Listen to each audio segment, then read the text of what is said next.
সময় চলে যায়, বেলাল আযান দাও। বেলাল রাদিয়াল্লাহু তাআলা আনহু কয়, আমি বেলাল আযান দিতাম আমার নবীর জন্য। আমার আজানে যখন মুসল্লি জমা হইত, আমার নবী নামাজ পড়াইতো। আমি আজকে কার জন্য আজান দিব? ওই ইমাম নাই, নবী দুনিয়াতে নাই। বেলাল রাদিয়াল্লাহু তাআলা আনহুকে বারবার আজানের অফার করা হলো, বেলাল আজান দেয় না। বেলাল বলে, আমি আর জীবনে আজান দিব না। বেলাল রাদিয়াল্লাহু তাআলা আনহু হলো এমন সাহাবী, এমন কবুল মুআজ্জিন, এমন মকবুল মুআজ্জিন। ইসলামের ইতিহাসে প্রথম মুআজ্জিনের নাম হলো হযরত বিলাল। প্রথম মুআজ্জিন। হে মুসলমান, বেলাল রাদিয়াল্লাহু তাআলা আনহুর কণ্ঠে আযান শুনলে মানুষ পঙ্গপালের মতো নামাজের দিকে ধাপিত হতো। নবীর ইন্তেকালে ওই বেলাল আযান দেওয়া বন্ধ করে দেয়। সবাই যখন বলে বেলাল আযান দেন, বেলাল বলে আমার কণ্ঠে আযান আর উঠে না। সন্তান বলে মা নাই, আমার হাতে আর কোনো কাজ উঠে না। বেলাল কয় আমার কণ্ঠে আযান উঠে না, কারণ আমার নবী নাই, আমার নবী নাই। হে বেলাল কোন সাধারণ বেলাল নয়, সাধারণ কোন সাহাবী নয়। আমি আপনাদের সামনে পবিত্র গ্রন্থ আল কোরআনুল কারীমের একটি সূরা, যেই সূরাটি স্থান পেয়েছে 30 নম্বর পাড়ায়। কোন নম্বর পাড়ায় বলেন? সূরা নং হিসাবে সূরাটি হলো 89 নং সূরা। এই 89 নং সূরা, এই অধ্যায় আল্লাহ তাআলা কি বলেছেন সেটাই শোনার চেষ্টা করব ইনশাআল্লাহ। আল্লাহ পাক রব্বুল আলামিন এই সূরার মধ্যে যা বলেছেন তার সার নির্যাস কথাগুলো বলে দেওয়ার চেষ্টা করব ইনশাআল্লাহ। সূরাটি স্থান পেয়েছে 30 নং পারা, সূরা নং হলো 89 নং সূরা। এই সূরার মধ্যে আয়াত হলো 30টি। কতটি বলেন? 30টি। এই সূরার মধ্যে শব্দ হলো 139টি। এই সূরার মধ্যে হরফ বা বর্ণ হলো 573টি। এই সূরার নাম হলো সূরাতুল ফজর। কি নাম বলেন? ফজর নামে একটা নামাজ আছে না নাই? তাহলে 5 ওয়াক্ত নামাজের মধ্য থেকে একটি নামাজের নামে নামকরণ করা হয়েছে সূরার নাম সূরাতুল ফজর। এই সূরার মধ্যে মৌলিকভাবে 3টি বিষয় আলোচনা করা হয়েছে। কয়টি বলেন? 3টি। 1 নং আয়াত থেকে নিয়ে 14 নং আয়াত পর্যন্ত প্রথম বিষয়টি, 15 নং আয়াত থেকে নিয়ে 20 নং আয়াত পর্যন্ত দ্বিতীয় বিষয়টি, এবং 21 নং আয়াত থেকে নিয়ে 30 নং আয়াত পর্যন্ত তৃতীয় বিষয়টি আল্লাহ তাআলা আলোকপাত করেছেন। 1 নং আয়াত থেকে নিয়ে 14 নং আয়াতে আল্লাহ পাক রব্বুল আলামিন যা আলোচনা করেছেন সেই বিষয়টা হলো আল্লাহ পাক রব্বুল আলামিন 5টি বস্তুর কসম করেছেন। 5টি বস্তুর কসম করে আল্লাহ তাআলা জানিয়ে দিয়েছেন আল্লাহ তাআলা আমাদের দিকে সতর্ক দৃষ্টিতে তাকিয়ে আছেন, এবং আল্লাহ তাআলা একথাও বলে দিয়েছেন যে আল্লাহ পাক রব্বুল আলামিন সতর্ক দৃষ্টিতে এমনভাবে তাকিয়েছেন যে আল্লাহ তাআলা সব দেখেন, সব বুঝেন। এবং প্রমাণ হিসাবে আল্লাহ পাক রব্বুল আলামিন 3টি ঘটনা উল্লেখ করেছেন। 2 নম্বর বিষয় তথা 15 নং আয়াত থেকে নিয়ে 20 নং আয়াত পর্যন্ত এই 6টি আয়াতের মধ্যে আল্লাহ পাক রব্বুল আলামিন সম্মান এবং অসম্মানের একটি মূলনীতি বলে দিয়েছেন।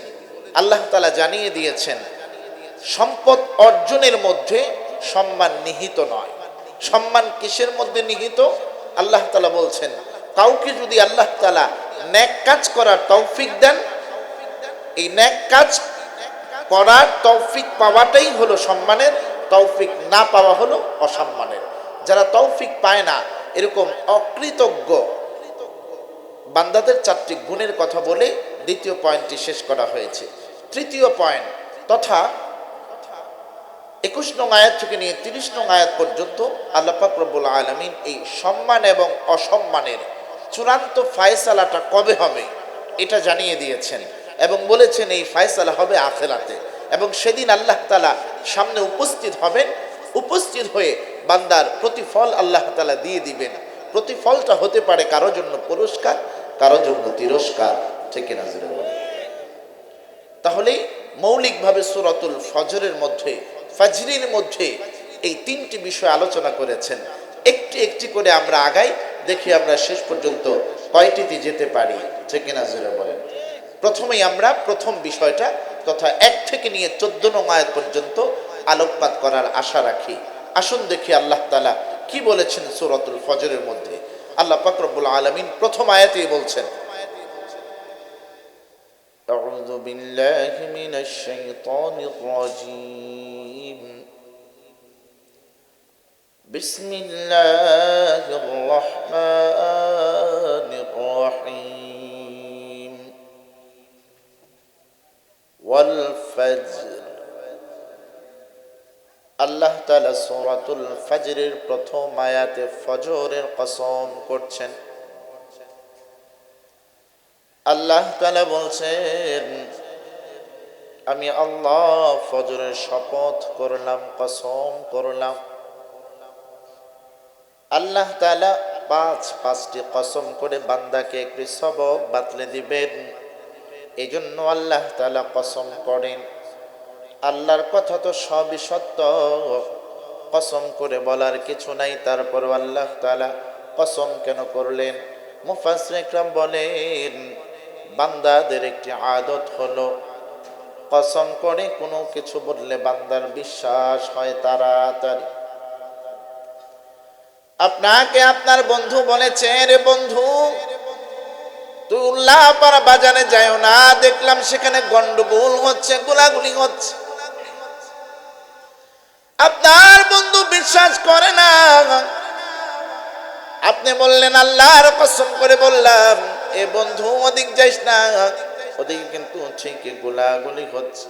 প্রথম যখন বলছেন আপনার বন্ধু বিশ্বাস করে নাই, দ্বিতীয়বার যখন কসম করে বলছেন, কসমের কারণে আপনার বন্ধু আপনার কথাটা বিশ্বাস করে নিয়েছে। ঠিক কিনা জোরে বলেন? আমাদের মানুষের একটা আদত হলো আমাদেরকে কসম করে কোনো কিছু বললে আমাদের সহজে বুঝে আসে, আমরা সহজে বিশ্বাস করে নেই। আমাদের আদতের কারণেই আল্লাহ তাআলা কোনো একটা কথা বলবেন, এজন্য আল্লাহ তাআলা একটার দুইটা নয়, আমার আল্লাহ তাআলা 5টা কসম করেছেন, শপথ করেছেন। 5টি কসমের প্রথম কসম হইল আমার আল্লাহ তাআলা ফজরের কসম করছেন। এ মুসলমান ভাই আমার,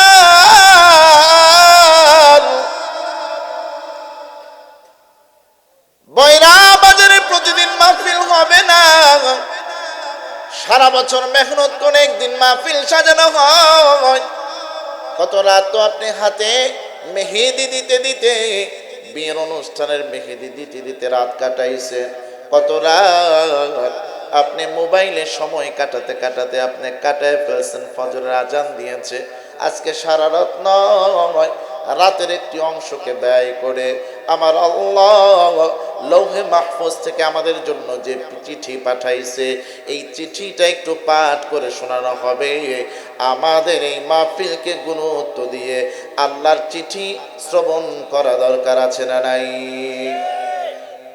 যারা আজকে মাহফিলে আসছেন আপনারা ঠকে যান নাই। এ মুসলমান ভাই, আজকের মাহফিল কারো কারো জীবনের গুনাহ মাফ হওয়ার উসিলা হতে পারে। আজকের মাহফিল কারো কারো জীবনের গুনাহ মাফ করবে, আল্লাহ তাআলা তাকে জান্নাতি হিসাবেও গ্রহণ করে নিতে পারেন। এই জন্য যারা আসছেন আপনারা জিতে গেছেন, যারা আসেন নাই মনে করছেন বাসায় বসে বসে শোনা যায় আর মাহফিলে কেন যাব, দোকানপাটে শোনা যায় মাহফিলে কেন যাব, তাদের জন্য আমি বলবো, এর ভাই আপনার শীতের মধ্যে অনেক ঠান্ডা লাগতেছে, পত্রিকার পাতার মধ্যে আগুনের ছবি আছে, এই ছবির মধ্যে যদি আপনি হাত লাগান, হাত সামনে দেন, আপনার কোনো তাপ লাগবে না। কাগজের আগুনের মধ্যে যেমন আপনি ঠান্ডা নিবারণ করতে পারবেন না, ঘরে বসে অথবা রাস্তাঘাটে দোকানপাটে বসে মাহফিল শুনলে আপনার গুনাহ মাফ হবে না, আপনি আল্লাহ তাআলার রহমতের ভাগীদারি হতে পারবেন না। বাংলাদেশে যেমন সীমানা আছে, মাহফিলের প্যান্ডেলের সীমানা আছে, ওই সীমানার মধ্যেই আল্লাহ তাআলা রহমত বর্ষণ করেন, ঠিক কিনা? এজন্য মুসলমান ভাই আমার, এর আগেও আমি এই মাহফিলে এসেছি, আমার সাথে আপনাদের একটা হৃদ্যতা তৈরি হয়েছে, আমাকে যখন স্মরণ করেছে আমি আর না এসে পারি নাই, দ্বিতীয়বারের মতো আজকে এই উল্লাপাড়া কয়রা বাজার মাহফিলে আসলাম। আমি শুনেছি গত বছর আসছে নাকি আল্লামা দিলওয়ার হোসেন সাইদি সাহেবের সাহেবজাদা, ঠিক কিনা জোরে বলেন, শামীম সাইদি সাহেব আসছিল, আবুল কালাম আজাদ বাশার সাহেব এসেছিল। এ মুসলমান, বক্তা যারাই আসুন সবাই আল্লাহ তাআলার চিঠিটা পাঠ করে শোনায়। বক্তার শ্বশুর বাড়ির কোনো কাহিনী শোনায় না, বাবার বাড়ির কোনো কাহিনী শোনায় না, বর্তমান সময়ের কোনো কাহিনী শোনায় না, যাই শোনায় আল্লাহ তাআলার নাজিলকৃত কোরআন থেকেই শোনায়। তাহলে আল্লাহ তাআলার এই কোরআন মানা দরকার আছে না নাই? এজন্য খেয়াল করে দেখেন, আমার আল্লাহ বলতেছেন ওয়াল ফজর, আল্লাহ তাআলা বলতেছেন ফজরের কসম। আল্লাহ তাআলা এত কিছু রেখে ফজরের কসম কেন করলেন? বুঝলাম আমাদের গুরুত্ব বোঝানোর জন্য, আমাদের আমল যাতে আমরা করি এজন্য কসম করেছেন। আল্লাহ জোহর ছিল, আসর, মাগরিব, এশা ছিল, এগুলো কসম না করে আমার আল্লাহ তাআলা ফজরের কসম কেন করলেন? এটা বোঝা দরকার আছে না নাই? ফজরের কেন কসম করলেন? মুফাসসিরিন ইকরাম তাফসীরের কিতাবের মধ্যে লেখেন, আল্লাহ তাআলা ফজরের কসম করার পিছনে উদ্দেশ্য আছে। উদ্দেশ্য বুঝতে হলে আগে বুঝতে হবে ফজর শব্দের অর্থ কি। ফজর শব্দের অর্থ হলো প্রভাত রশ্মি, প্রভাতের আলো। কিসের আলো বলেন? প্রভাতের আলো। প্রভাত আবার দুই প্রকার। প্রভাত মানে সকাল। সকাল কয় প্রকার? দুই প্রকার। একটা হলো মিথ্যা সকাল, আরেকটা হলো সত্য সকাল, যেটাকে বলা হয় সুবহে কাযিব, আরেকটা বলা হয় সুবহে সাদিক। সুবহে কাযিব মানে মিথ্যা সকাল, আর সুবহে সাদিক মানে সত্য সকাল। কেন প্রকারটা শোনালাম? কারণ এখানে কোন সকালের কসম করেছে এটা বোঝাতে হবে, ঠিক কিনা জোরে বলেন। সুবহে কাযিব কখন শুরু হয়? সুবহে কাযিব কখন শুরু হয়? ভোরবেলা পশ্চিম আকাশে একটু তাকায় দেখবেন সরু একটা সাদা রেখা দেখা যায়, এটাকে বলা হয় সুবহে কাযিব, মিথ্যা সকাল। আর ওই সরু রেখাটা যখন উত্তর দক্ষিণে প্রশস্ত হয়ে যায়, এটাকে বলা হয় সত্য সকাল, সুবহে সাদিক। সূর্যোদয়ের কতক্ষণ পূর্বে সুবহে সাদিক শুরু হয়? সুবহে সাদিক সূর্য উদয়ের সর্বনিম্ন 1 ঘন্টা 17 মিনিট আগে শুরু হয়। আর মৌসুম বেঁধে এই সুবহে সাদিকটা সূর্য উদয়ের 1 ঘন্টা 32 মিনিট আগেও শুরু হতে পারে। তাহলে একটা হলো সুবহে সাদেক মিথ্যা সকাল, আরেকটা হলো সুবহে কাযিব মিথ্যা সকাল, আরেকটা হলো সুবহে সাদেক সত্য সকাল। আমার আল্লাহ এখানে ওয়াল ফাজরি বলে সত্য সকালের কসম করেছেন, ফজরের কসম করেছেন। সুবহে সাদেক যখন শুরু হয়ে যায় তখন ফজরের ওয়াক্ত শুরু হয়ে যায়, ঠিক কিনা? তাহলে সত্য সকালের কসম আমার আল্লাহ কেন করলেন? এই কসম করার মহা উদ্দেশ্যের মধ্যে একটা উদ্দেশ্য আমার আল্লাহ বোঝাতে চান, এর বান্দা তুমি যখন রাতের বেলা ঘুমাইছিলা, এই ঘুমটা হলো তোমার জীবনের জন্য ছোট মৃত্যু, আর যে ফজরের সময় তুমি উঠছো এটা হলো তোমার জীবনের জন্য ছোট কিয়ামত। আপনি যখন ঘুমায় যান আপনার ছোট মৃত্যু হয়ে যায়। এ মুসলমান ভাই, একদিন যখন আপনার প্রকৃত ঘুম হবে, ওই ঘুম থেকে উঠায়া হাসরের বিচার করা হবে কি হবে না? ওটা হবে বড় হাসর, বড় কিয়ামত। আপনাকে যে আল্লাহ তাআলা দয়া করে আবার ফজরের সময় উঠাই দিলেন, এটা আপনার জন্য ছোট কিয়ামত। আমার আল্লাহ তাআলা বুঝাতে চান, এরে বান্দা রাতে যখন ঘুমাইছো, আমি আল্লাহ না চাইলে তুমি আর জাগ্রত হইতে পারতা না। আমি আল্লাহ তোমার ছোট মৃত্যুর পর দয়া করে ফজরের আলো বাতাস দেখার আবার তৌফিক আমি দিয়েছি, ঠিক কিনা? জোরে বলেন। আল্লাহ তাআলা যদি না চান ঘুমালে আর উঠতে পারবো নি। আপনি যখন ঘুমান আপনার রূহটা কিন্তু চলে যায় আরশে আজিমে। আরশে আজিমে গিয়ে রূহ আল্লাহর কুদরতি কদমে সিজদা দেয়। রূহ বলে, ওগো আল্লাহ, তুমি যদি তোমার বান্দার ভিতরে না ঢুকাইতা, আমি তুমি মাওলাকে 24 ঘন্টায় সিজদা দিয়ে পড়ে থাকতাম। আল্লাহ, তোমার হুকুম মানতে গিয়ে তোমার বান্দার ভিতরে আমার থাকতে হয়। তোমার বান্দা এখন ঘুমাইছে, এই সুযোগে আমি তোমাকে সিজদা দিতে এসেছি। আপনার রূহ কি আল্লাহকে সিজদা দেয়, কুদরতি কদমে সিজদা দেয়। এজন্যই বলা হয় কোনো ব্যক্তি যখন ঘুমায় তাকে হুট করে ডাক দেওয়া উচিত না, ঠিক না? জোরে বলেন। তাকে ডাক দিতে হবে আলতোভাবে, মাথার মধ্যে মালিশ করতে হবে, পায়ের তালুতে একটু মাসাজ করতে হবে, রূহটা আসার সুযোগ দিতে হবে, ঠিক কিনা? জোরে বলেন। আর হুট করে যদি ডাক দেন, সে উঠে ঠিক কে সামনে আছে দিন না রাত বলতে পারে না। কারণ কি? কারণ কি? তার রূহটা আরশে আজিমে গিয়ে আল্লাহর কুদরতি কদমে সিজদা দেয়। আপনার দেহ নাড়াচাড়া করে, কারণ কি? কারণ রূহের একটা ফটোকপি আপনার ভিতরে আছে। একটা হলো মাস্টার কপি আর একটা হলো ফটোকপি। দুইটা দেখতে এক দেখা গেল, দুইটার কাজ কিন্তু একটা নয়। মাস্টার ফাইল নিয়ে, র ফাইল নিয়ে আপনি অনেক কাজ করতে পারবেন, ফটোকপি দিয়ে তেমন কোনো কাজ করা যায় না।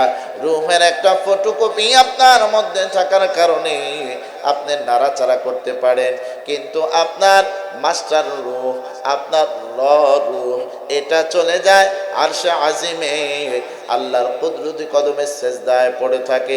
আল্লাহ বলে, রে বান্দা, এরে রূহ, তুমি উঠো, সিজদা থেকে উঠো, যাও, ফজরের সময় হয়েছে, আমার বান্দা এখন ঘুম থেকে উঠবে, আমি অনুমতি দিলাম, তার ভিতরে তুমি চলে যাও, আর আমার বান্দাকে নতুন একটা দিনের আলো বাতাস দেখার তুমি সুযোগ করে দাও। আমি আল্লাহ অনুমতি দিয়ে তার ছোট কিয়ামত দিনের আলো বাতাস দেখার সুযোগ দিলাম। সুবহানাল্লাহ, জোরে করুন না সুবহানাল্লাহ। এই যে আল্লাহ তাআলা ফজরের কসম করছেন, আমাকে এটা বোঝাতে চান আল্লাহ তাআলা এজন্য খেয়াল করে দেখেন, এরপরে আল্লাহ তাআলা 2 নম্বর আয়াতে কসম করেন।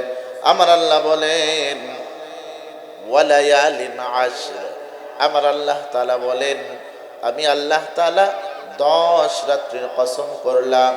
10 রাত্রি, এটা কোন রাত্রি?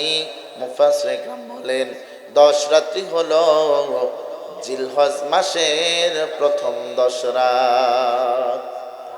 প্রথমেই আল্লাহ তাআলা ফজরের কসম করলেন, মানে রাতের একটি অংশের কসম করলেন। এরপরে আবারও আল্লাহ তাআলা 10টা রাতের কসম করলেন। কয়টা রাতের? 10টা রাতের। এই 10 রাত কোন 10 রাত? এই 10 রাত হলো জিলহজ মাসের 10 রাত। তাহলে ফজর যেভাবে আল্লাহ তাআলার কাছে গুরুত্বপূর্ণ, বান্দার মৃত্যু এবং কিয়ামত, ছোট মৃত্যু এবং ছোট কিয়ামতের শুরু শেষ হয়, ঠিক তেমনি ভাবে বাকি যে 10টি রাতের কসম করেছেন এটাও আল্লাহ তাআলার কাছে অত্যন্ত গুরুত্বপূর্ণ। ঠিক কিনা জোরে বলেন? কেন গুরুত্বপূর্ণ? হাদিসে পাওয়া যায়, এ মুসলমান ভাই, জিলহজ মাসের 10 রাতের কথা আমার আল্লাহ নবীর মাধ্যমে জানিয়েছেন। মা মিন আইয়ামিন আমালুস সালিহু ফীহিন্না আহাব্বু ইলাল্লাহি মিন হাযিহিল আইয়াম। বিশ্বনবী বলেন জিলহজ মাসের 10 রাতের ইবাদতের চেয়ে উত্তম ইবাদত আল্লাহর কাছে আর নাই। সাহাবায়ে کرام বললেন ইয়া রাসূলুল্লাহ, ইয়া হাবিবাল্লাহ, জিহাদে যাওয়াও কি উত্তম সওয়াব পাওয়া যাবে না এই 10 রাতের ইবাদতের চেয়েও? বিশ্বনবী বলে না, জিহাদের চেয়েও বেশি সওয়াব হলো এই 10 রাতের সওয়াব। তবে কেউ যদি জানমাল জিহাদে ব্যয় করে ফেলে, অর্থাৎ শহীদ হয়ে যায়, তার কথা ভিন্ন। কেউ জানও ব্যয় করছে, মালও ব্যয় করে দিয়েছে জিহাদে, তার কথা ভিন্ন। অর্থাৎ এই হাদিস থেকে বোঝা যায় জিলহজ মাসের 10 রাত আল্লাহর কাছে অনেক প্রিয়, ঠিক কিনা? 3 নম্বর কসমটা আল্লাহ করেছে ওয়াল ফাজরি ওয়া লায়ালিন আশর ওয়াশ শাফঈ ওয়াল ওয়াতর। রব্বুল আলামিন 3 নম্বর কসম করেন। আল্লাহ তাআলা কসম করছেন জোর এবং বেজোরের কসম। জোরে বলেন কিসের কসম? জোর এবং বেজোরের কসম।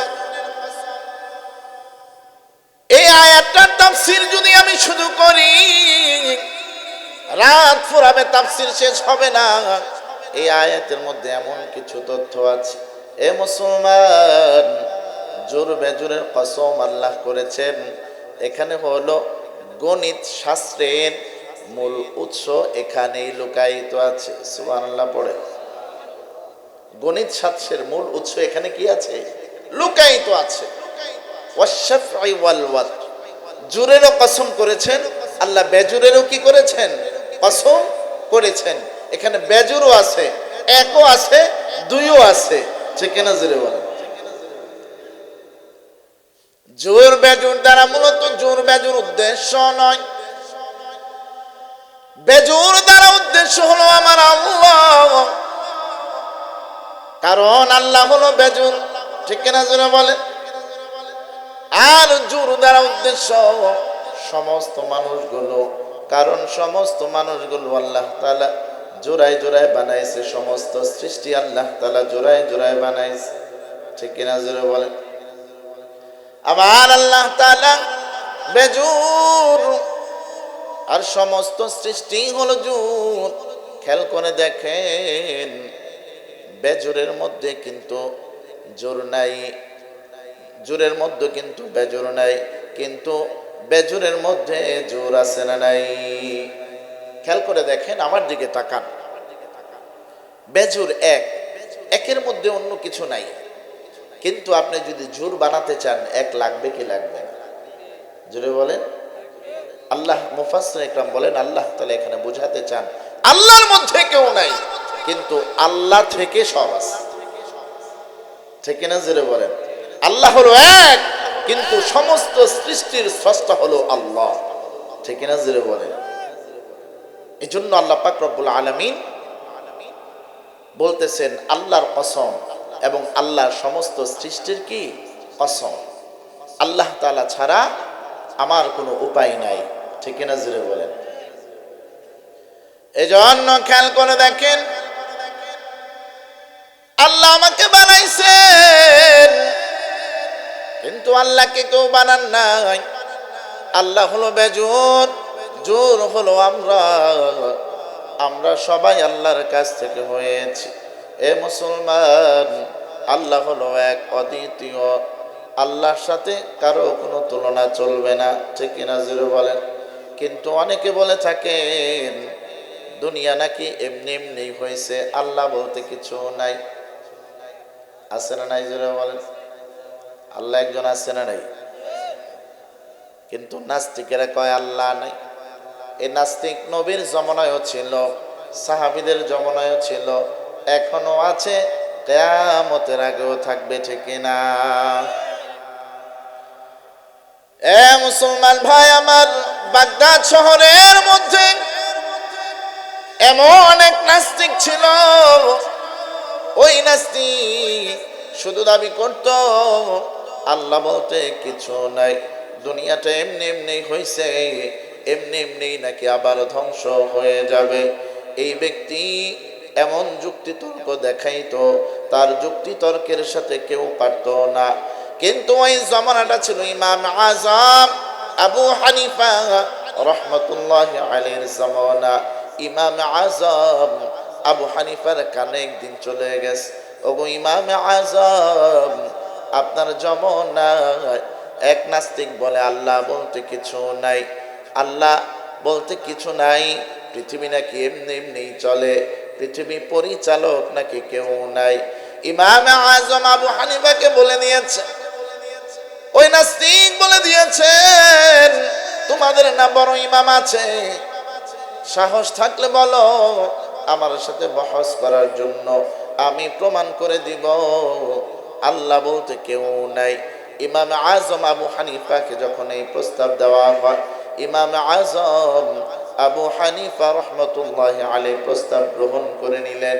যাও যাও, তোমরা মঞ্চ সাজাও, প্যান্ডেল বানাও, এবং ওই নাস্তিক ব্যক্তিকে বলো যথাসময় ওই জায়গায় উপস্থিত থাকার জন্য।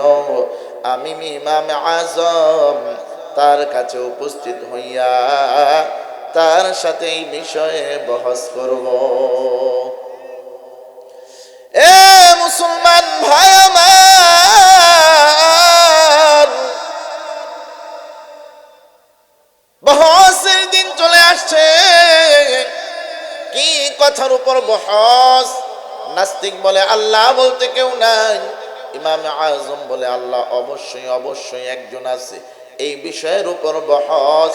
একদিকে হলো নাস্তিক, আর একদিকে হলো যুগের বড় ইমাম, ইমাম আজম আবু হানিফা রহমতুল্লাহ আলাইহি। ইমাম আজম আবু হানিফা রহমতুল্লাহ আলাইহি তিনি যাবেন যথাসময়ে, লক্ষ লক্ষ মানুষ অপেক্ষা করতেছে। এ মুসলমান ভাই, নাস্তিক উপস্থিত আছে স্টেজের মধ্যে, নাস্তিকের পক্ষেও কিছু লোক আছে, ইমাম আজম আবু হানিফার পক্ষেও কিছু লোক আছে। ঠিক না জোরে বলে।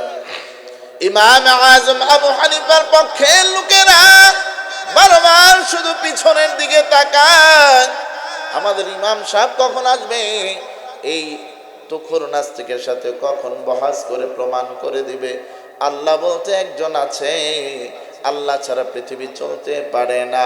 কিন্তু বারবার পেছনের দিকে তাকাইলো, কি হবে? ঘড়ির দিকে তাকায় দেখে বাহাসের যে নির্ধারিত সময় আস্তে আস্তে করে শেষ হইতেছে। তারপর ইমাম আজম আবু হানিফা মঞ্চের মধ্যে আসে না। ওই নাস্তিক এবার গালের মধ্যে হাসি ফুটাইয়া বলতে লাগলো, তোমরা তাকে বড় ইমাম মানো, অথচ দেখো সে কিন্তু এখন আমার ভয়ে পালায়া গেছে। আল্লাহ বলতে একজন আছে, এ কথা সে আমার সাথে এই বিষয়ে বহাস পারবে না, এই জন্য পালায়া গেছে। যখন এই কথা বলতেছে, একজন শ্রোতা উঠে বলতেছে, না না, মঞ্চের শেষের দিকে তাকায় দেখে আমাদের ইমাম সাহেব চলে আসতেছে। ইমাম আজম আবু হানিফা হাঁটি হাঁটি পা পা করে মঞ্চের মধ্যে চলে আসলেন। জুতাগুলো বহন করে মঞ্চের মধ্যে উঠে গেলেন ইমাম আজম আবু হানিফা। ইমাম আজম আবু হানিফা প্রথমে গিয়ে দুঃখ প্রকাশ করলেন, আমি নির্ধারিত সময় আসতে পারি না, এই জন্য সবার কাছে দুঃখ প্রকাশ করছি। কিন্তু আমি কেন আসতে পারি নাই জানেন? আমি যথা সময় আসার জন্যই রওনা হয়েছিলাম। যখন আমি নদী পার হয়ে আপনাদের এই মঞ্চের মধ্যে আসব, তখন আমি তাকায় এমন এক ঘটনা দেখলাম, ওই ঘটনা আমাকে বিস্মিত করেছে। ওই ঘটনা দেখতে দেখতে, ওই ঘটনার বিশ্লেষণ বুঝতে বুঝতে আমি ইমাম আজম আবু হানিফার দেরি হয়ে গেছে। নাস্তিক বলে, তাই নাকি? কি এমন ঘটনা দেখলেন যে আপনার বহসে আসতে পর্যন্ত দেরি হয়ে গেল? এমন কি ঘটনা দেখলেন আমাদেরকে বলেন তো। ইমাম আজম আবু হানিফা বলতেছেন, জঙ্গলের কুল ঘেঁষে আমি যখন এসে নদীর পাড়ে দাঁড়াই, নদীর পাড়ে দাঁড়ানোর সাথে সাথে আমি তাকায় দেখি, আপনিও জানেন, এখানে সবাই জানেন, নদীর পাড়ের মধ্যে একটা বটবৃক্ষ আছে। আমি তাকায় দেখলাম কোথা থেকে যেন একটা অদৃশ্যভাবে করাত চলে আসছে। করাত আইসা করাত নিজে নিজে ওই বট গাছটা কেটে দিতেছে। বট গাছটা যখন কাটা শেষ, এই বট গাছটা জমিনে পড়ে গেছে। জমিনে পড়ার পর আমি তাকায় দেখি এই বট গাছ নিজে নিজেই তক্তা হয়ে যাচ্ছে। আমি তো অবাক হয়ে দেখতেছি, করাত চালানোর কোনো মানুষ নাই, তক্তা বানানোর কোনো মিস্ত্রি নাই। মিস্ত্রি ছাড়া, কোনো মানুষ ছাড়া অটোমেটিক বট গাছ করাত দিয়ে কাটা হয়ে গেছে। অটোমেটিক এটা তক্তাতে পরিণত হয়ে গেছে। শুধু তাই নয়, শুধু তাই নয়, কিছুক্ষণ পর আমি তাকায় দেখলাম এই তক্তাগুলো একটা আর একটার সাথে লেগে যাচ্ছে। তক্তাগুলো নিজে নিজে লাগে একটা নৌকা হয়ে গেছে। আমি শুধু তাকায় তাকায় দেখতেছি। এরপর যা দেখলাম আরো বিস্মিত হওয়ার মতো। আমি তাকায় দেখি এই নৌকা বানানোর পর কোনো মাঝি ছাড়া নৌকাটা চলতেছে। আমি তাকায় দেখলাম মাঝি ছাড়া নৌকা চলতেছে। নৌকাটা নদীর পার থেকে মানুষগুলোকে ওপার নিয়ে যায়, আবার ওপার থেকে এবারে মানুষ পারাপার করে দিতেছে, কিন্তু কোনো মাঝি নাই। এই যখন বর্ণনা শোনাইছেন ইমাম আজম আবু হানিফা রহমতুল্লাহি আলাইহি, ইমাম আজম আবু হানিফা রহমতুল্লাহি আলাইহি এই ব্যাখ্যা শোনানোর পর নাস্তিক আরো বেশি হাসি দিয়া ফেলছে। নাস্তিক এবার হাসে, দেরি করছেন, এক অপরাধ আপনার হয়েছে। এখনই দেরি ঢাকতে গিয়া আপনি তো কম মিথ্যা কথা বললেন না। আপনি এতটুকু ভাবছিলাম, আর যাই হোক, আপনি বড় ইমাম, মিথ্যা কথা আপনি বলতে পারেন না। এখন তো আমি দেখি আপনি মিথ্যা কথা সবার সেরা। ইমাম আজম আবু হানিফা বলতেছে, কি বলো, কি বলো? আমি যা বলছি একটাও মিথ্যা কথা বলি নাই। ঠিকই আমি দেখছি মাঝি ছাড়া নৌকা চলে, মিস্ত্রি ছাড়া নৌকা হয়ে যায়, করাতের মানুষ ছাড়া এমনি এমনি গাছ কেটে যায়। এবার নাস্তিক বলে, সবাইকে লক্ষ্য করে বলে, আপনারা বলেন কোন মাঝি ছাড়া নৌকা চলেনি? সবাই বলেন না। কোন মানুষ ছাড়া কি এমনি এমনি করাত দিয়ে গাছ কাটা যায় নাকি? কয় না। কোন মিস্ত্রি ছাড়া কি নৌকা বানানো যায়? সবাই বলতেছে না। তখন ইমাম আজম আবু হানিফা বলে, সবাই তো না বলতেছে, আপনি কি বলেন মাঝি ছাড়া নৌকা চলে?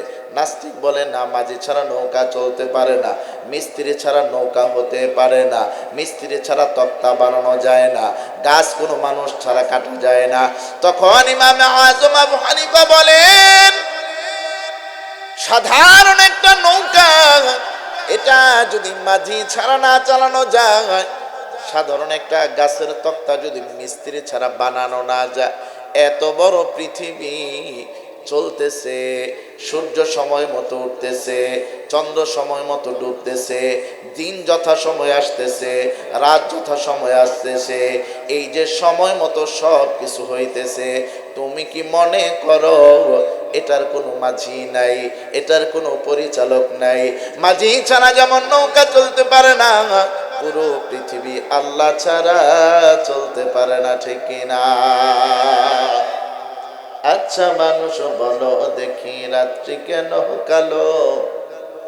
চাঁদ সূর্য কোথা হতে পেল এত আলো? ফুলগুলো সব নানান রঙের কেমন করে হয়? পাতাগুলো সবুজ বটে, ফুলের মতো নয়। পশুগুলো কয় না কথা, মানুষ কেন কয়? বলো বলো এসব মানুষ কেমন করে হয়? দুধ কেন হয় সাদা, পান কেন ঝাল? আমগুলো সব পাকলে পরে কেমনে হয় তালাল? আমরা সবাই বাস করি ভাই এই দুনিয়ার রঙ্গে, হাতের রেখা আর চেহারা মিলে না কারো সঙ্গে। আর মিলে না কথার ধরন আঙ্গুলের টিপ, আর মিলে না কথার ধরন আঙ্গুলের টিপ। আল্লাহ তাআলা একজন আছেন, প্রমাণ হলো ঠিক। আল্লাহ তাআলা একজন আছেন, প্রমাণ হলো ঠিক, ঠিক না?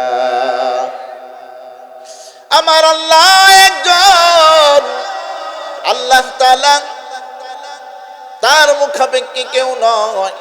আল্লাহ তাআলা যেহেতু একজন, এই জন্য আল্লাহ তাআলা বলেন ওয়াশ-শাফঈ ওয়াল ওয়াতর। আল্লাহ তাআলা বলেন বেজুরের কসম এবং জুরের কসম। বেজুর দ্বারা হলো আল্লাহ উদ্দেশ্য, জোর দ্বারা হলো সমস্ত সৃষ্টি উদ্দেশ্য। এই জোর আবার প্রকারভেদ হতে পারে। জোর হলো তিন ধরনের, একটা হলো সত্তাগত জোর, আর একটা হলো গুণগত জোর। এ মুসলমান, সত্তাগত জোর হলো মানুষ, আর গুণগত জোর যেমন হলো এ মুসলমান সত্য মিথ্যা, কালিমা এবং কুফর, এটা হলো গুণগত জোর, ঠিক কিনা জোরে বলেন? আবার হতে পারে নামগত জোর, সাদা এবং কালো হতে পারে কি পারে না?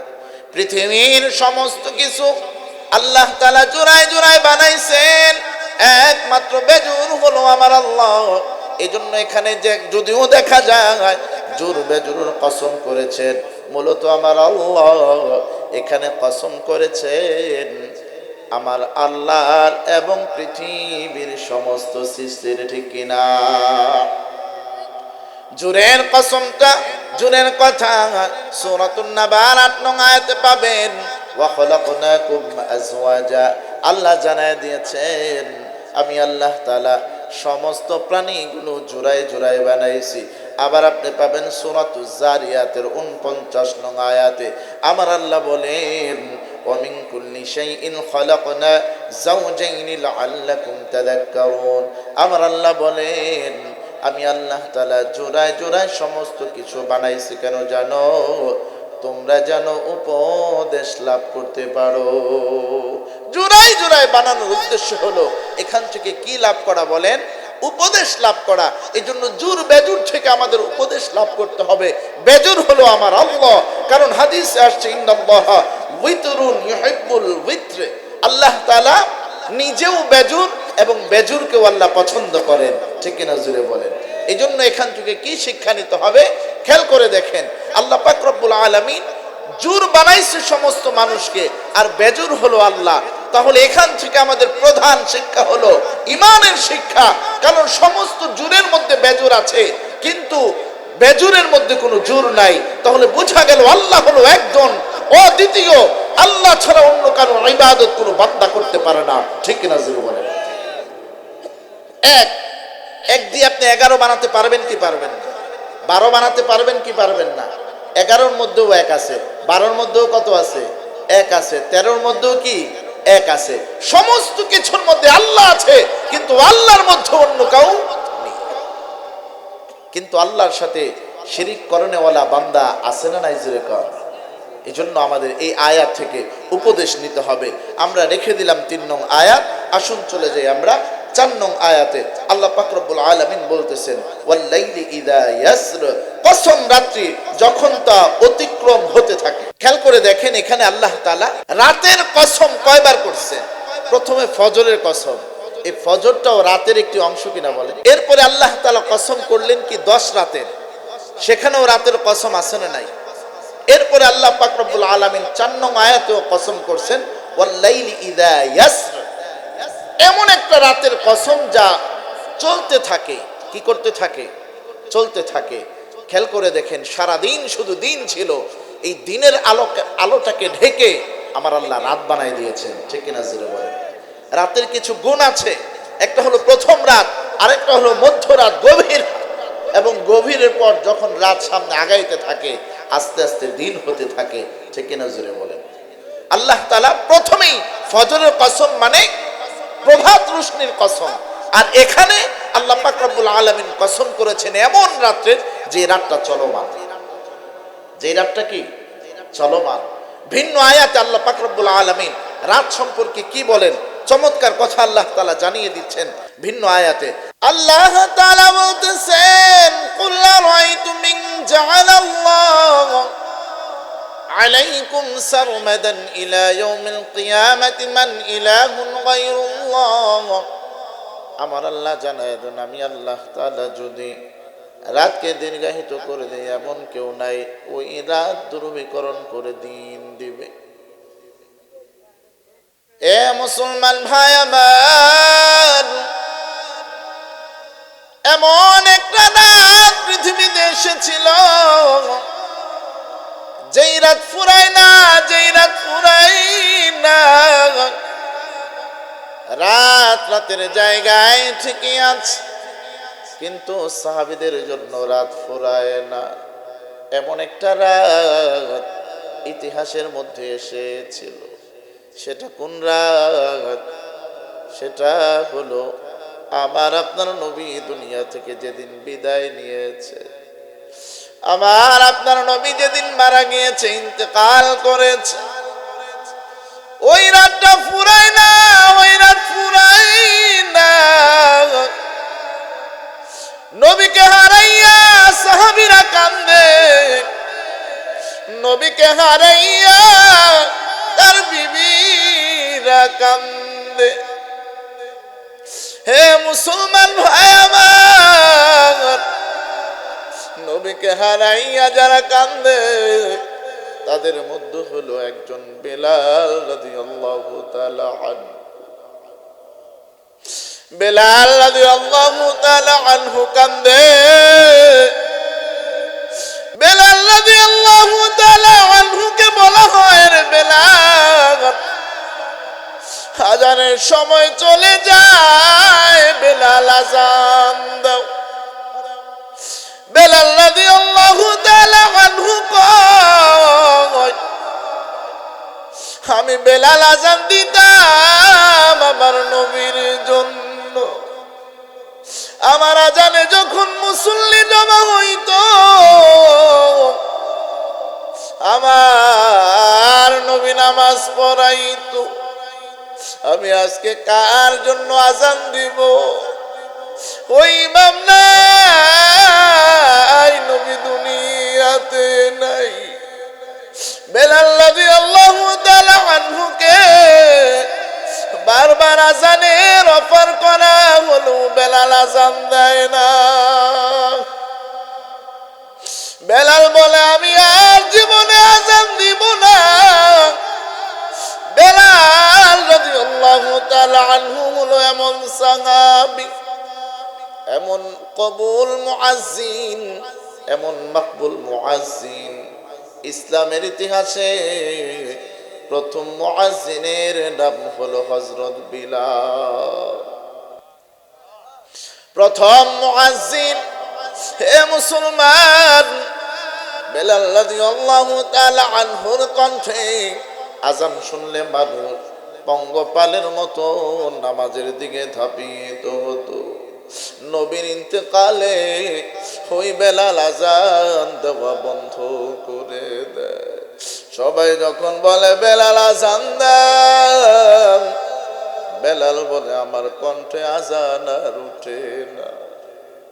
সন্তান বলে মা নাই, আমার হাতে আর কোনো কাজ উঠে না। বেলাল কয় আমার কণ্ঠে আজান উঠে না, কারণ আমার নবী নাই, আমার নবী নাই। হে বেলাল কোন সাধারণ বেলাল নয়, সাধারণ কোন সাহাবী নয়। আমার নবী মেরাজের রজনীতে যখন আমার নবীকে জান্নাত দেখানো হয়, ওই জান্নাতের মধ্যে আমার নবী বেলাল রাদিয়াল্লাহু তাআলা আনহুর হাঁটার আওয়াজ জান্নাতে পাইছে। এ বেলাল আজান দেয় না, বেলাল রাদিয়াল্লাহু তাআলা আনহুকে সবাই বারবার আজান দেওয়ার আবেদন করলে বেলাল রাদিয়াল্লাহু তাআলা আনহু কয় আমি আর মদিনায় থাকবো না, আমার নবী মদিনায় নাই, আমি মদিনায় থাকবো না। এজন্য বেলাল রাদিয়াল্লাহু তাআলা আনহু চলে গেছেন সিরিয়ার দামেস্কে। বেলাল রাদিয়াল্লাহু তাআলা আনহু আজান দিতে পারে না, এজন্য চলে গেছে বেলাল রাদিয়াল্লাহু তাআলা আনহু দামেস্কে। এ মুসলমান, এক বর্ণনায় এসেছে 6 মাস পর, আরেক বর্ণনায় আসছে 2 বছর পর।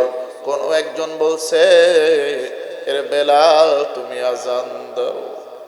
সবার আবেদনে বেলাল যখন কণ্ঠের মধ্যে আজান ধরেছে, আল্লাহু আকবার, আল্লাহু আকবার, আল্লাহু আকবার, আল্লাহু আকবার, এমন যখন বেলাল আজান ধরছে, যখন আশহাদু আন্না মুহাম্মাদুর রাসূলুল্লাহ, মুহাম্মদ নবী, তার নাম যখন আজানের মধ্যে আসছে, বেলাল রাদিয়াল্লাহু তাআলা আনহু কণ্ঠ বন্ধ হয়ে গেছে, আর বেলাল বলতে পারে না। কারণ বেলাল রাদিয়াল্লাহু তাআলা আনহু নবীকে এত ভালোবাসতেন, নবীর নাম আসছে, এই জন্য বেলাল আর আজান দিতে পারে না। বেলাল আর আজান দেয় নাই, তা ব্যাখ্যার মধ্যে এসেছে। এ মুসলমান, হযরত ওমর রাদিয়াল্লাহু তাআলা আনহুর শাসন আমলে ইসলামের দ্বিতীয় খলিফা হযরত ওমর রাদিয়াল্লাহু তাআলা আনহু যখন জেরুজালেমের বাইতুল মুকাদ্দাস বিজয় করে ফেলছেন, ওই বাইতুল মুকাদ্দাসে এ মুসলমান অনেকদিন পর যখন বিজয় হয়েছে, ওই মসজিদে আজানের প্রয়োজন আছে না নাই? ওই মসজিদে যখন আজানের প্রয়োজন, হযরত বেলালকে ডাকা হয়। এর বেলাল, ইসলামের প্রথম কিবলা জেরুজালেমের বাইতুল মুকাদ্দাস জয় হয়েছে। এর বেলাল, তুমি এই মসজিদে তোমার কণ্ঠ বাজায় দাও। বেলাল রাদিয়াল্লাহু তাআলা আনহু অনেকদিন পর হযরত ওমর রাদিয়াল্লাহু তাআলা আনহু যখন বেলাল রাদিয়াল্লাহু তাআলা আনহুকে আবেদন করছেন, বেলাল রাদিয়াল্লাহু তাআলা আনহু হযরত ওমরকে বলেন আমার কণ্ঠে আর সেভাবে আজান আসে, তারপরও আপনি ইসলামের খলিফা, আপনি বলছেন, এজন্য আমি একটু চেষ্টা করে দেখি। বেলাল রাদিয়াল্লাহু তাআলা আনহু ইসলামের প্রথম মুয়াজ্জিন, তার জীবনের শেষ আজান এটা। বাইতুল মুকাদ্দাসে হযরত ওমর রাদিয়াল্লাহু তাআলা আনহুর পরামর্শ ক্রমে ইসলামের প্রথম মুয়াজ্জিন শেষ আজানটা দিয়েছে। আল্লাহু আকবার, আল্লাহু আকবার। এভাবে করে বেলাল রাদিয়াল্লাহু তাআলা আনহু আযান দিয়েছে। কিন্তু বেলাল সেখানে স্থায়ী হয় নাই, আবার তিনি চলে গেছেন দামেস্কের মধ্যে। ওই দামেস্কেই বেলাল রাদিয়াল্লাহু তাআলা আনহুর ইন্তেকাল হয়েছে। আমি যে কথা এখান থেকে বোঝাইতে চাই, এ মুসলমান, আমার আল্লাহ বলছেন, قل أرأيتم إن جعل الله عليكم الليل سرمدا إلى يوم القيامة من إله غير الله من إله غير الله। আমার আল্লাহ সূরাতুল কসসের ৭১ নং আয়াতে আমাদেরকে সতর্ক করে বলছেন, তোমাদের জন্য যদি আমি আল্লাহ রাতকে দীর্ঘায়িত করে দেই কিয়ামত পর্যন্ত, পৃথিবীতে কেউ নাই সেটাকে দিন বানাবে। এ মুসলমান, রাত যদি চলতেই থাকে আমাদের জীবনের গতি থেমে যাবে। এজন্য বলছিলাম, ইসলামে এমন একটা রাত আসছে যেটা শেষ হতে চায় না। এটা হলো বিশ্বনবী ইন্তেকালের রাত। বিশ্বনবী যেদিন ইন্তেকাল করেছেন সেদিন বেলাল রাদিয়াল্লাহু তাআলা আনহু আযান না দেওয়ার কারণে রাতের জায়গা রাত ঠিকই ছিল, কিন্তু কেমন জানি সাহাবীদের কাছে রাত ফুরায় না। এজন্য আমার আল্লাহ তাআলা পাঁচটা কসম করেছেন সূরাতুল ফজরের মধ্যে। আমার আল্লাহ কসম করতেছেন, ওয়াল ফজর, আমি আল্লাহ তাআলা ফজর কসম করলাম, ওয়ালায়ালিন আশর, আমি আল্লাহ তাআলা 10 রাতের কসম করলাম, ওয়াশফা'i ওয়াল ওয়াতর, আমি আল্লাহ তাআলা জোর এবং বেজোরের কসম করলাম, ওয়াল্লাইলি ইযা ইয়াসর, আল্লাহ তাআলা বলেন, আমি আল্লাহ তাআলা এমন একটা রাতের কসম করলাম যেই রাতটা চলমান থাকে। যদি তাফসীর বুঝে থাকেন তাহলে বলেন, শুরুতেই বলছিলাম আমার আল্লাহ কসম করে আমাদেরকে একটা সবক দিবেন, আমাদেরকে একটা গুরুত্বপূর্ণ কথা শোনাবেন। সেই গুরুত্বপূর্ণ কথাটাই আসছে 14 নং আয়াতে, সূরাতুল ফজরের 14 নং আয়াতে। আমার আল্লাহ সেই গুরুত্বপূর্ণ কথাটা বলতে গিয়ে পাঁচটি কসম করে আমার আল্লাহ বলেন, ইন্না রাব্বাকা লাবিল মিরসাদ। 5টি কসম করে আমি তোমাদেরকে শোনাইতেছি, শোনো। এই কসমের জবাব আসছে 14 নং আয়াতে। আমার আল্লাহ বলেন, ইন্না রাব্বাকা লাবিল মিরসাদ, আমি আল্লাহ তোমাদের প্রত্যেকের দিকে সজাগ দৃষ্টি দিয়ে তাকায় আছি। এই আয়াতের ব্যাখ্যায় মুফাসসির کرام বলেন, অনেক উঁচু জায়গার মধ্যে মাচা পেতে ক্যামেরা নিয়ে নিয়ে বসে থাকে, এরকম আছে না নাই? জোরে বলেন। উত পেতে বসে থাকে। বিশেষ করে ওদিন আমি মাদারীপুর বরিশাল মাহফিলে যাচ্ছিলাম, শরীয়তপুর। এ মুসলমান, আমি মাহফিলে যাওয়ার সময় ঢাকা মাওয়া রোডে আমি দেখতেছিলাম ওই রাস্তাটা যানজট না থাকার কারণে, বড় হওয়ার কারণে ওই রাস্তাটার গতি কত হবে গাড়ি চালানোর জন্য লেখা আছে 80, এর উপরে যাওয়া যাবে না। কে 80 চালায়, আবার কে 100 টেনে দেয়। এই জন্য এটা মাপ করার জন্য, এটা নির্ণয় করার জন্য উঁচুতে মাচা পেতে পেতে ক্যামেরা নিয়ে বসে আছে, কোনো গাড়ির গতি বেশি চালায় ফেলে। এই যে এটা দেখার জন্য সিসি ক্যামেরা লাগাইছে। এই ক্যামেরায় যেমন সব ধরা পড়ে যাবে, আল্লাহ তাআলা বলছেন, ইন্না রাব্বাকা লাবিল মিরসাদ, আমি আল্লাহ তাআলা এভাবে তোমাদের প্রত্যেকের মাঝে ক্যামেরা ধরে আছি। কে নামাজ পড়ো আমি দেখি, কে রোজা রাখো আমি দেখি, কে মিথ্যা বলো আমি দেখি। আমার ক্যামেরা প্রত্যেকের মধ্যে কিন্তু ফিট আছে। বিয়ের মধ্যে খেতে গেছেন, ক্যামেরা যখন সামনে আসছে তখন ছোট ছোট লোক মানে, ঠিক কিনা জোরে বলেন? কারণ কি ক্যামেরায় উঠে যাবে। কোন ভবনের মধ্যে যখন আপনি ঢুকেন, আর যদি দেখেন সিসি ক্যামেরা লাগানো, তখন আপনার হাঁটার নিয়ন্ত্রণ করে ফেলেন। ঠিক কিনা জোরে বলেন। আপনার সাথে ছোট বাচ্চা যখন ফুল গাছ ধরতে যায়, ফুল ছিঁড়তে যায়, আপনি বলেন ফুল ছিল না, সিসি ক্যামেরা আছে, দেখলে তোমাকে পিটা দিবে। ঠিক কিনা জোরে বলেন। এই জন্য সিসি ক্যামেরা থাকার কারণে আপনার মনে যেহেতু এত ভয়, কেমন জানি আল্লাহ বলেন ইন্না রাব্বাকা লাবিল মিরসাদ, আমি আল্লাহ সজাগ দৃষ্টিতে, সতর্ক দৃষ্টিতে তোমাদের দিকে তাকায় আছি। সাবধান বান্দা সাবধান, জীবনের গতি থামায়া দাও। তুমি গুনাহ করলেও আমি দেখি, তুমি নামাজ পড়লেও দেখি। এর বান্দা, এর যুবক, আজকে সিরাজগঞ্জ উল্লাপাড়া মাহফিলে আসছো, তোমাদেরকে সবক দিয়া যায় যুবক ভাই। এ যুবক, তুমি ডানে তাকাও, বামে তাকাও, সামনে পিছনে তাকায় যখন দেখো তোমার মা নাই, তোমার বাবা নাই, তোমার বন্ধু নাই, তখন তুমি গুনাহ করতে সাহস পাও। দরজাটা যখন লাগায় দাও, তখন মনে করো তুমি একা, কেউ নাই, তখন তুমি গুনাহ করো। মায়ের সামনে গুনাহ করতে তোমার লজ্জা হয়, বাবার সামনে গুনাহ করতে লজ্জা হয়, ভাই বোন প্রতিবেশী বন্ধুর সামনে গুনাহ করতে লজ্জা হয়, তুমি তারা নাই দেখে গুনাহ করো। এর যুবক, তোমার বুঝি ইমানের চক্ষু খুলে নাই? ডানে বামে সামনে পিছনে কেউ না দেখলেও আল্লাহ কিন্তু ঠিকই দেখে। মায়ের সামনে গুনাহ করতে, শিক্ষকের সামনে গুনাহ করতে তোমার লজ্জা হয়, আল্লাহর সজাগ দৃষ্টিতে গুনাহ করতে কি তোমার লজ্জা বিন্দু পরিমাণও হয় না?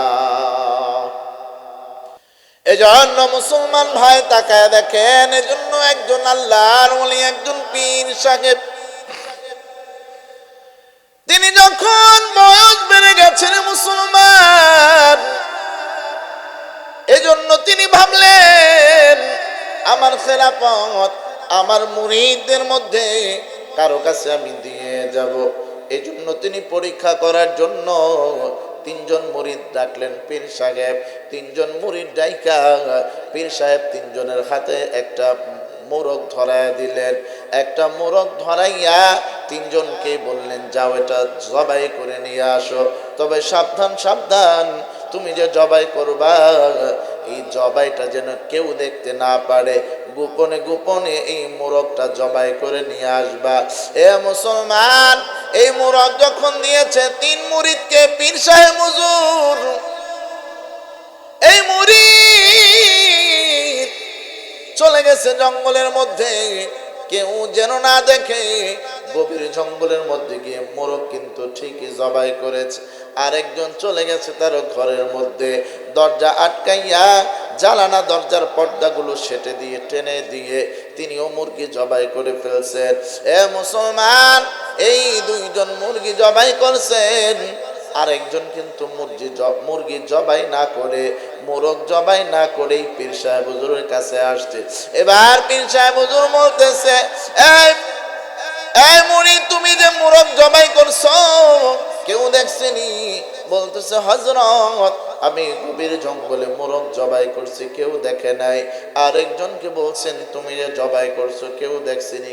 না না, কেউ দেখবো তো দূরের কথা, কেউ টেরও পাই নাই। দরজা আটকাইছি, জালানা দরজার মধ্যে পর্দা সেটে দিয়েছি, এজন্য কেউ দেখে নাই। আচ্ছা, দুইজন থাকো। এবার তৃতীয় নাম্বার মুরিদকে জিজ্ঞেস করছে, এ মুরিদ, তুমি যে মুরগি জবাই না করে নিয়ে আসছো, তখন মুরিদ বলে, হযরত, আপনি জবাই করি নাই। কেন? তুমি এমন জায়গা পাও নাই, তারা আদি পাইলো। এবার মুরিদ কয়, আমিও জঙ্গলে গিয়েছি, আমি ডানে তাকাইছি, বামে তাকাইছি, সামনে পিছনে তাকাইছি। তাকানোর পর আমি দেখি কেউ না থাকলেও একজন আমার দিকে তাকায় আছে। শুধু তাই নয়, শুধু তাই নয়, আমি পানির নিচে পর্যন্ত গিয়েছি যেন কেউ না দেখে, আমি যেন এই মোরগটা জবাই করে আপনার হুকুম পালন করতে পারি। পানির নিচে যাওয়ার পরও আমি তাকায় দেখি আমার দিকে একজন তাকায় আছে, দেখতেছে।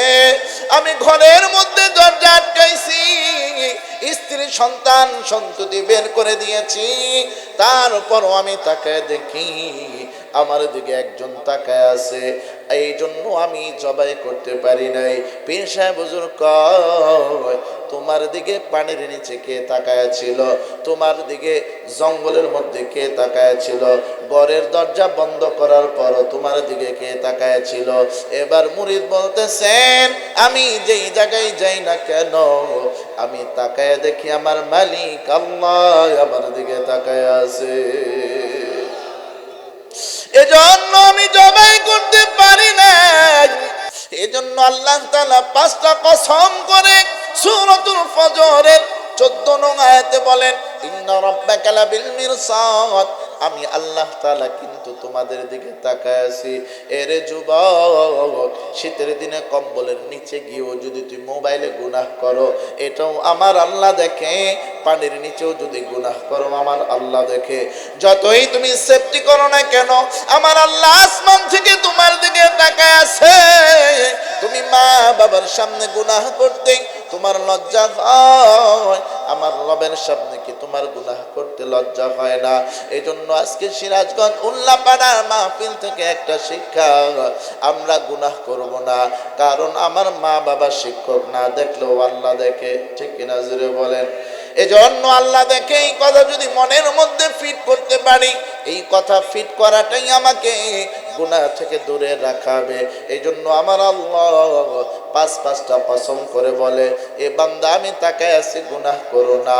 শুধু এই কথা বলেই ক্ষান্ত না হইয়া আমার আল্লাহ সূরাতুল ফজরের এই 1 থেকে 5 নং আয়াত পর্যন্ত আমার আল্লাহ 5 কসম করে এই কথা বলার পর আমার আল্লাহ তাআলা প্রমাণও দিয়েছে। শুধু 1টা 2টা নয়, আমার আল্লাহ 3টা প্রমাণ দিয়েছে। দুর্দর্শক এবং শক্তিশালী 3টা গোত্রের কথা আমার আল্লাহ বলছেন।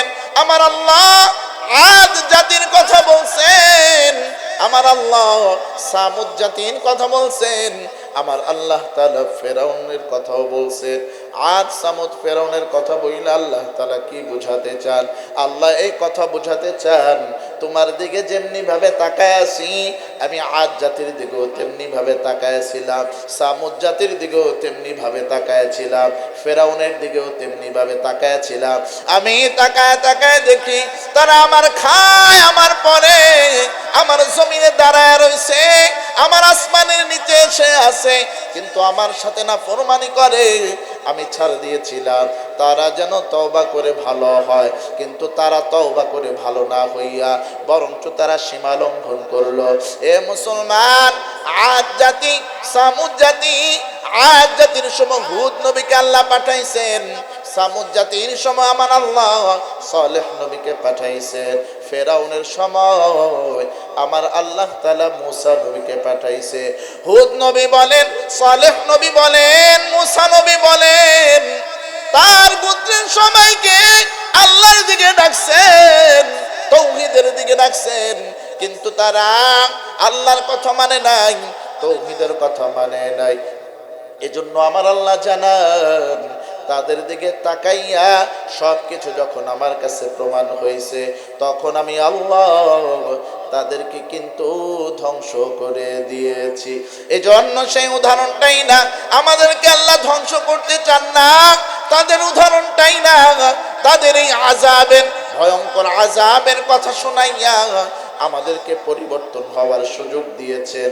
আমরা যেন সমস্ত মত পথ ভুলে গিয়ে আল্লাহর মতে, আল্লাহর পথে, আল্লাহর ইসলামের সুশীতল ছায়ার নিচে প্রবেশ করে আমরা যেন খাঁটি মুসলমান হতে পারি, সেই ইঙ্গিতেই সূরাতুল ফজরের 1 থেকে 14 নং আয়াতের মধ্যে রয়েছে। এই জন্য আজকে আমি মাহফিলে দেখতে চাই, আল্লাহ যেহেতু আমাদের দিকে তাকায় আছে, আমরা কোনো গুনাহ করব না। আল্লাহ যেহেতু তাকায় আছেন, আমি 5 ওয়াক্ত নামাজ পড়ব। আল্লাহ যেহেতু সব দেখতেছে, মা বাবাকে চোখ রাঙায় কথা বলবো না। আল্লাহ যেহেতু সব দেখতেছে, আল্লাহ তাআলা আমাদের জন্য কোরআন নামক চিঠি পাঠাইছেন। এই চিঠিটা পড়া শিখব। যদি শিখতে না পারি, তাহলে যারা পারে তাদের চেষ্টা করতে হবে, কারণ এটা হলো আল্লাহর চিঠি। যতদিন শিখার মধ্যে থাকবো, ততদিন জীবন কিভাবে চালাবো? যারা এই কোরআন জানে তাদের কাছে জিজ্ঞেস করে করে চালাবো। এই জন্য আমি দেখতে চাই কারা 5 ওয়াক্ত নামাজ পড়বেন, কারা আল্লাহর হুকুম মানবেন, মা বাবার সেবা করবেন, আলেম উলামার সোহবতে চলবেন।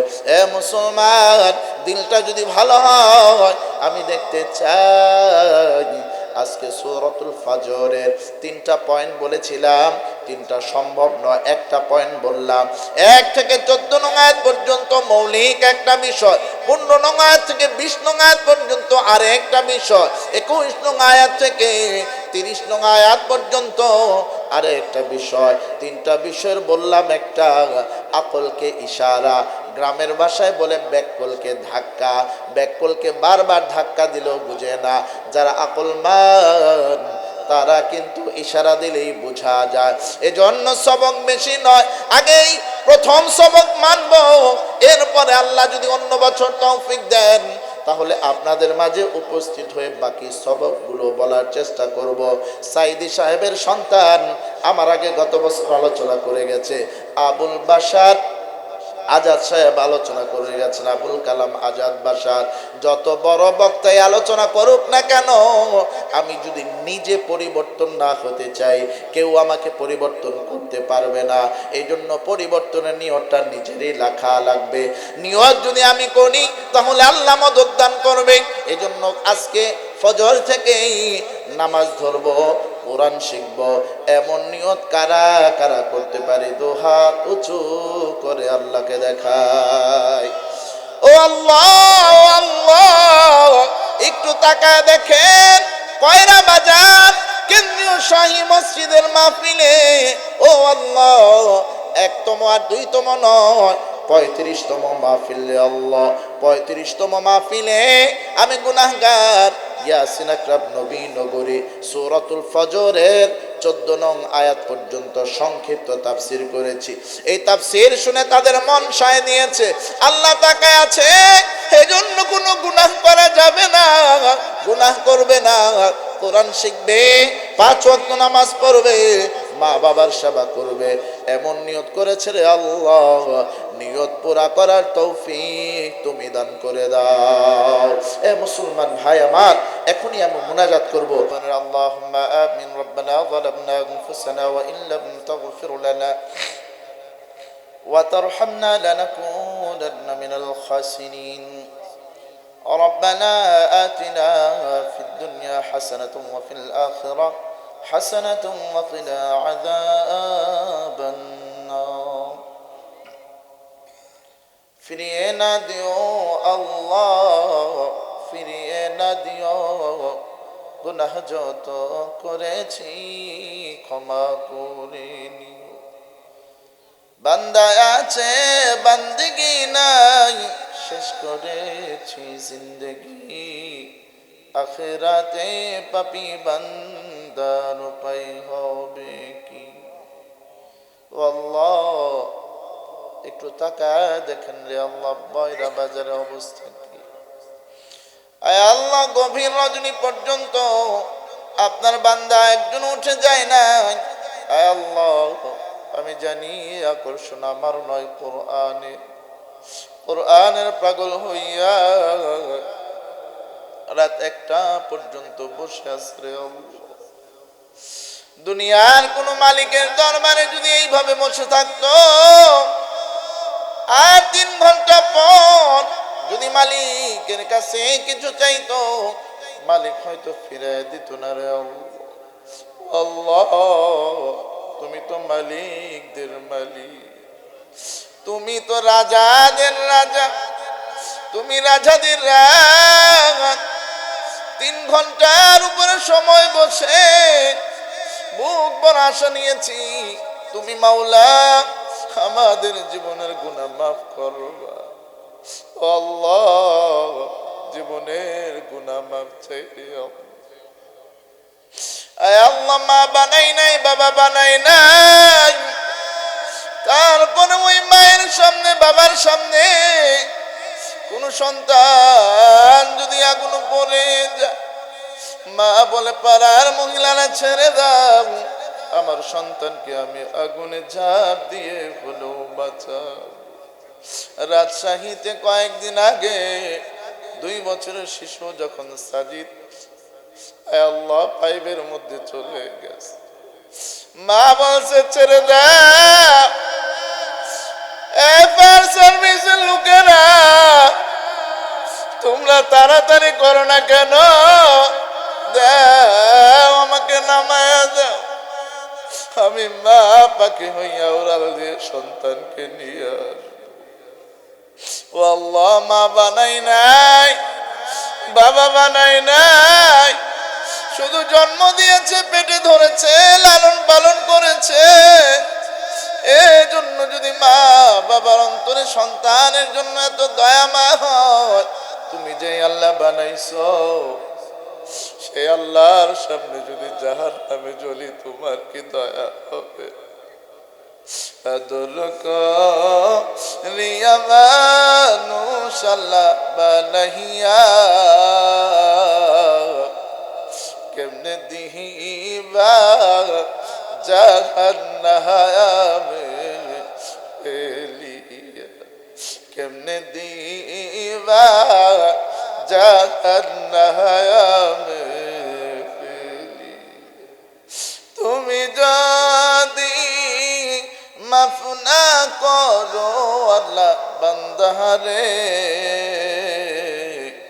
বলো দেখি বান্দা যাবে কার কাছে? দুনিয়ারি শব্দ যাচ্ছে কে খালি ফিরিয়া, মাওলা তোমার দোহারে রহইলাম পুরি। আয় আল্লাহ, জীবনের গুনাহ মাফ করে দাও। ও আল্লাহ, কার যেন মা নাই, কার যেন বাবা নাই, কত মাহফিল শেষ করে বাসায় যখন গিয়েছি, মা খাবার রান্না করে রেখে দিয়েছে। খাবার নিয়ে মা বসে আছে, কয় সন্তান ওয়াজ মাহফিল শুনে শুনে সন্তান তোমার জন্য মা খাবার নিয়ে অপেক্ষা করতেছি। আজকে ওই ঘর আছে, বাড়ি আছে, ওই খাবার আছে, কিন্তু খাবার মুখে তুলে দেওয়ার মতো মা নাই। কত বান্দা বাবার হাত ধরে মাহফিলে এসেছি, আজকে ওই মাহফিল আছে কিন্তু বাবা নাই। আমাদের মা বাবার কবরে আজকে মাহফিলের সওয়াব পৌঁছে দাও। আমাদের মা বাবাকে কবর জগতে মাফ করে দাও। ও আল্লাহ, তাদের কবরটাকে জান্নাতের বাগান বানায় দাও রব্বুল আলামিন। মাহফিলের এই সুন্দর মণ্ডিত পরিবেশ করার জন্য যারা অর্থ দিয়েছেন, বুদ্ধি দিয়েছেন, পরামর্শ দিয়েছেন, সময় ব্যয় করেছেন, সকলের সব ধরনের সহযোগিতাকে আপনি কবুল করে নেন। আল্লাহ, সমাজের মান্যবর ব্যক্তিবর্গরা তারা সময় দিয়েছেন, অর্থ দিয়েছেন, মসজিদ কমিটি দিয়েছেন। আয় আল্লাহ, এলাকার আলেম ওলামা, যুবক ভাইরা, প্রবাসী ভাইরা অনেকে অনেকভাবে সহযোগিতা করেছেন। আয় আল্লাহ, সকলের জীবনের গুনাহ খাতা তুমি মাফ করে দাও রব্বুল আলামিন। যারা মসজিদের উন্নতি কল্পে দান করেছে, ও মাওলা, আমি গুনাহগারের হাতেও তারা হাজার হাজার টাকা দিয়েছে। ও আল্লাহ, আমি গুনাহগার মুসাফির মানুষ রব্বুল আলামিন। যারা তাদের অর্থ সম্পদ থেকে আপনার ঘরে দান করলে রে আল্লাহ, ও মাওলা, তাদেরকে তুমি ভুলো না। দুনিয়াতে বানায়ও ধনী, আখিরাতে পিলায়ও হাউজে কাউসারের পানি। আয় আল্লাহ মসজিদের সমস্ত প্রয়োজনগুলো গায়বী খাজানা থেকে পুরা করে দাও রব্বুল আলামিন। এই মসজিদের শুরু থেকে নিয়দ্দপদি পর্যন্ত এবং কিয়ামত পর্যন্ত যারা নামাজ পড়েছে, পড়ছে, ভবিষ্যতে পড়বে, আবার সকল মুসল্লি ভাইদেরকে তুমি জান্নাতি মুসল্লি হিসাবে কবুল করে নাও ও আল্লাহ। অত্র এলাকার সমস্ত মাদ্রাসাগুলোকে তুমি দ্বীনি মারকাজ বানায় দাও, প্রত্যেকটা মাদ্রাসায় ছাত্র ছাত্রী দ্বারা ভরপুর করে দাও ও আল্লাহ। অত্র এলাকার কবরস্থানের সমস্ত মাইয়্যিতদেরকে মাফ করে দাও, পুরো কবরস্থানগুলোকে তুমি জান্নাতের টুকরা বানায় দাও ও মাওলা। সূরাতুল ফজর থেকে আলোচনা করেছি রে মাওলা, ফজরে পাঁচটি কসম করে আপনি বলেছেন বান্দাদের দিকে সজাগ দৃষ্টিতে আপনি তাকিয়ে আছে ও আল্লাহ।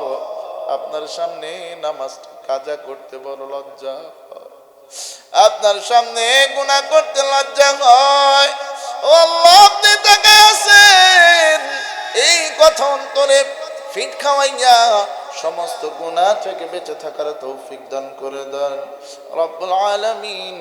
আমি নগণ্য মানুষ, অত্র এলাকার সকলে আপনি মাওলার জন্য আমাকে বড্ড বড় ভালোবাসে আল্লাহ। মাহফিলের সভাপতি, মসজিদের সভাপতি, বাজারের সভাপতি সহ এলাকার মান্যবর ব্যক্তিবর্গ মোহাব্বত রাখার চেষ্টা করেন আয় আল্লাহ।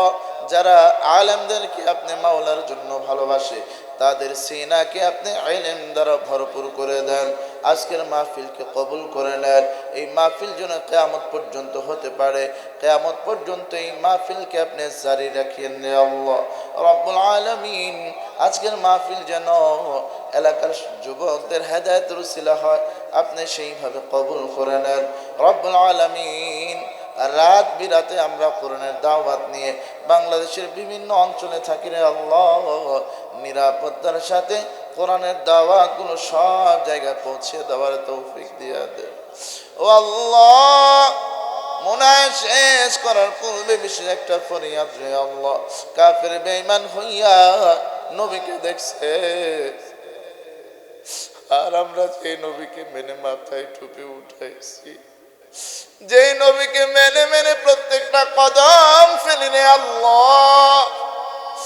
যেই নবীকে দেখলে জাহান্নাম হারাম হয়ে যায়, ওই নবীকে দেখতে পারি নাই, মনে বড় ব্যথা ও আল্লাহ। আজকে যারা হাত বাড়াইছেন, আমাদের সকলের স্বপ্নে আপনি নবীর মুবারক চেহারা নসিব করে হজ করিবার তরে আল্লাহ শক্তি কইর দান। কাবারগি লাহফ দইরা আল্লাহ কান্দিছে খয়রা। হজ করিবার তরে আল্লাহ শক্তি কইর দান। মুদের পৌ সাইয়া দিও আল্লাহ আরফাতের ময়দান।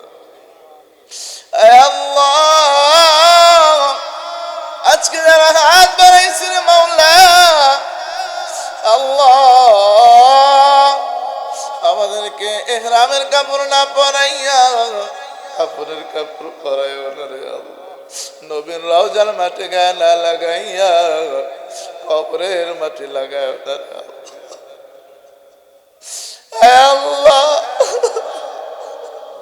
মৃত্যুর আগে একবার হলো বাইতুল্লাহ তাওয়াফ করার তৌফিক দাও আল্লাহ। নবীর সামনে, নবীর রওজার সামনে দাঁড়াইয়া মরণের আগে একবার সালাম জানাইবার চাই আল্লাহ। তুমি সেই তৌফিক দিয়া আল্লাহ। আজকে নবীর জন্য যুবকগুলো চোখের পানি ছেড়ে দিয়েছে, আমার বুড়ো বাবাজিরা আল্লাহ কেঁদে কেঁদে দাড়ি ভিজাইতেছে আল্লাহ।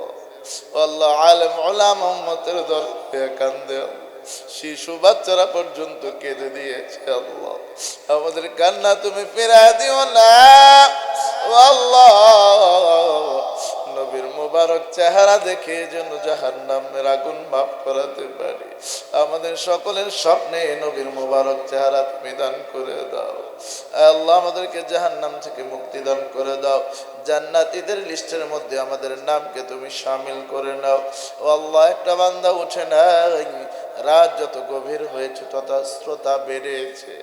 আয় আল্লাহ, তোমার বান্দারা কোরআনের জন্য এত পাগল রে আল্লাহ। ও আল্লাহ, এই বান্দাদেরকে তুমি কোরআন নামক যে চিঠি পাঠিয়েছো, এই চিঠি আঁকড়ে ধরার তৌফিক দান করে দাও। আল্লাহ, গত বছর যাদের বাড়িতে মেহমানদারি করিয়েছে, এবছর যারা মেহমানদারি করিয়েছে, উভয়দেরকে তুমি কবুল এবং মঞ্জুর করে নাও। আল্লাহ, রাজু আহমেদ সাহেব আল্লাহ বেশ কয়েক জায়গায় সভাপতি হিসেবে আছে। আল্লাহ, তুমি তাকে পরিপূর্ণ ইসলাম মেনে জান্নাতের সভাপতি হওয়ার তৌফিক দান করে দাও। আল্লাহ, কয়জনের নাম বলবো রে আল্লাহ, নাম না জানা আমার সাথে আরো কত ভাইয়েরা হাত বাড়াইছে, সকলের মনের নেক বাসনা তুমি পুরা করে দাও। রব্বির হামহুমা কামা রব্বায়ানি সগীরা, রব্বির হামহুমা কামা রব্বায়ানি সগীরা।